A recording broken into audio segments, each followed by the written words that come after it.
addition of integers.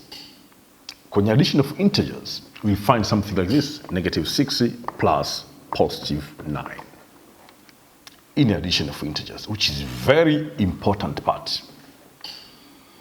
-6 plus +9.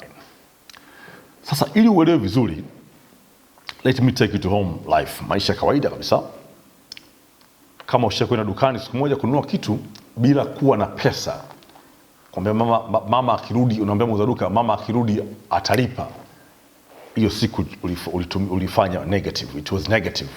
Kwa hiyo muuza duka in his or her book anaandika, let's say this is a page for Mika now, anaandika mama Mika, sababu ni mtoto umetumwa, anaandika pale ukurasa sasa -2000. -2000 manake alichukua tu sukari ya shilingi 2000 hajalipa. Alafu jioni saa mama Mika anarudi kutoka kazini, anampatia Mika let's say shilingi 5000. So it's going to be like this, -2000 ambao ndio loan ya plus 5000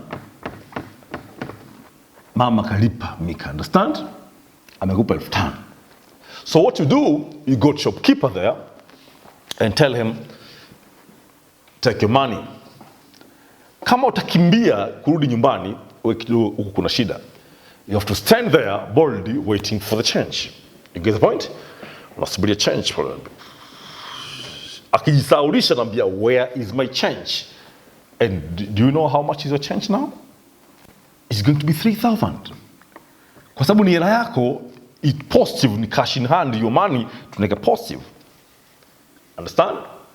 Na hii tunaita good day. Why good day? Because you're so happy that the loan has finished. Deni limeisha na change unabaki nayo. Do you want to know example of bad day? This is bad day.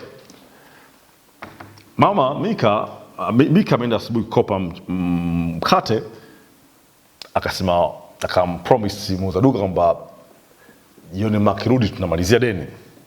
Lakini jioni mama kurudi, alienda safarini Dodoma, Mika ilibidi akope mchele.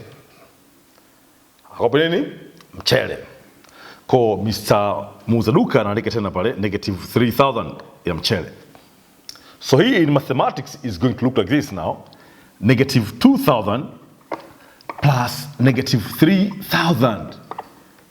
Hapa uwezi kwenda dukani bold, unakwenda kinyonge kidogo. Unaenda unasubiri kwa wateja wote waondoke. Understand? You have to wait. Afu naambia mama hajarudi, naomba uniongezee mchele. So here I have my saying, this is first of all is extremely bad day. It's bad day because umekopa asubuhi, unakopa tena jioni, and madeni plus madeni continue. Do you get the point? Yeah, madeni yanaongezeka. So here we have -5000. In our class now, we're going to discuss a lot of things, but this is idea you have to enter in the class with. God bless you. Get ready for the class.